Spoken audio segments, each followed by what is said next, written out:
I can remember coming into Manchester probably in the late 40s, early 50s, and seeing the River Irwell with foam on it, and where the River Irk joins the Irwell, just below the cathedral.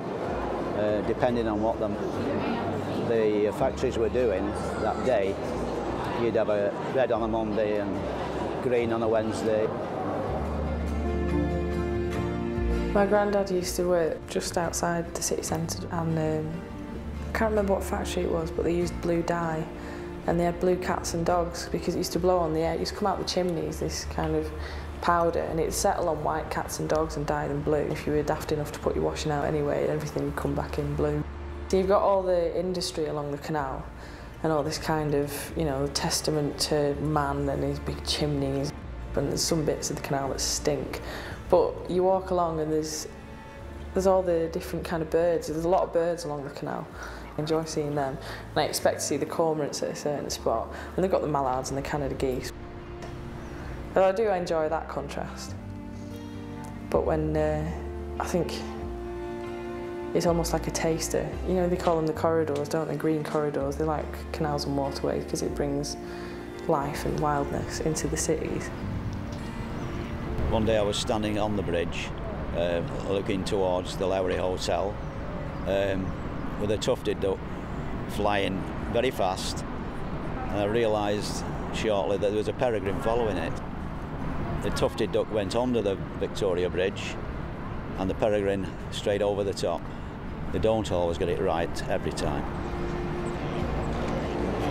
People come out of shops and they don't realise what's going on. They only look at eye level, they never look up to see what's going on. I'm quite housebound in a way, because since I had my accident. So I've slowed down in many ways, but it means that it's given me much more opportunity to observe and to see creatures going about their day, and how you can get to know them. You can get to know wildlife. It's amazing that if you look out the window and you see the same blue tits or the robin, or there's a pair of blackbirds as well. And after a couple of weeks, you can feel quite sort of attached to them, really. Oh, where's the blackbird today? Oh, there he is. It's an amazing number of birds that come in. It's really quite enchanting. And then suddenly 20 minutes has gone by. We've spent hours watching a pair of spiders on the edge of the pond trying to mate. Doing the dances, spiders, and you know, sitting out there watching the birds and watching the little voles that live in the log pile and stuff. We both love it as much as each other, but Rachel spends more time getting her hands dirty. I like sitting in there with a beer, watching her doing all the work. Watching stuff swimming around in the pond and watching little caddisflies. Like Andy, I'm really fond of the pond and watching what goes on in there. I like watching the flower beds as well through the seasons, as some plants come into flower and then they go away and the next plants come through and you get these waves of different colours, so I find that very satisfying to watch as well. Gardens are really, really important places for wildlife, and as the more and more people spread out, there's less and less room out in the countryside for stuff, so people's gardens have become really, really important for wildlife, and the more we can do as individuals the better, and the more different individuals do, if everyone works together and everyone does a little bit in their garden, it can have a huge benefit for wildlife. So and that then brings all the extra wildlife in, gives me more stuff to look at, so everyone's a winner. What I've learned that you can have a sort of relationship with them almost, because I'm sure, and again I think, well, maybe I'm just going potty, but so the bird feeder had got empty because I hadn't refilled it for whatever reason, and I thought, they're all up there. There was about 3 of the sparrows, all sort of. I thought they're all waiting for their breakfast. Yeah, it was like a load of kids. I haven't seen this kind of community spirit in a long, long time. To see everyone getting out, getting involved together for the greater good. Talking to each other, coming out the houses, exchanging stories and sharing experiences. But for me, the community spirit is everything. And when it brings people out, it enriches lives, doesn't it? Because it gets people talking and it gets people sharing and looking out for each other. It's that connection, and you see it every day. There's, you know, the goldfinches on the feeders, or you get those magic moments. It does make such a difference to have a kind of like a green lung, especially the Mersey Valleys, say, which I always think it's really good because as an area it's a real kind of lifeline for people living in Manchester, because you haven't got to go far to get out into some green space. I don't mind a walk, so I like Chalkneys and Ivy Green. Go down there loads, got a bit of woodland, some grassland, some ponds, nice mixture of stuff. Get to see the herons in the heronry, listen to them clacking away. I had a very close encounter with a pair of foxes down there the other week, and seen stoats and I nearly got flown into by an owl once as well on my way home one evening. Like a countryside on your doorstep, but it was and is. It's just round the corner. And it is countryside. It's not garden or park.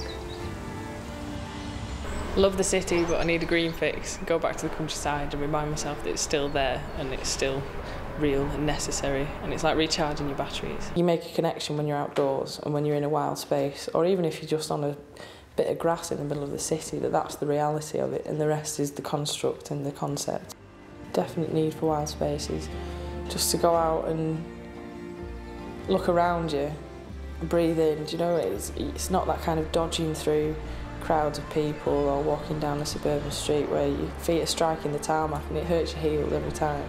When you're out in the woods and you're on the natural earth, you know, your feet don't get that kind of, you don't get sore and you can walk forever. I mean, I've spent all my working life working in a factory. So to come out, you know, into the open air and see things, it's great.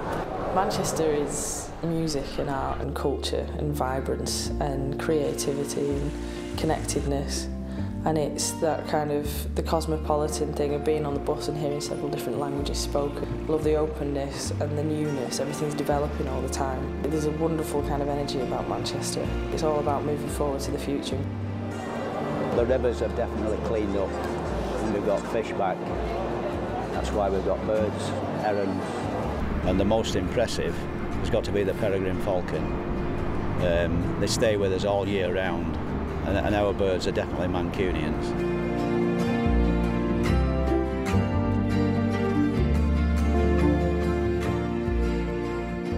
Nature's important to me because I think it's really beautiful. It gets us outside, we get excited about all the things we see, and we get healthy and just enjoy the world around you.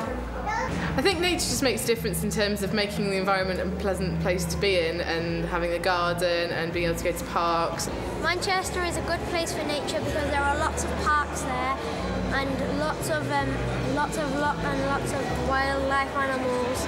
I spend as much time as I can outside enjoying nature and wildlife and helping others to enjoy it as well. It's relaxing, it's enjoyable, it's fascinating, there's always something new to learn.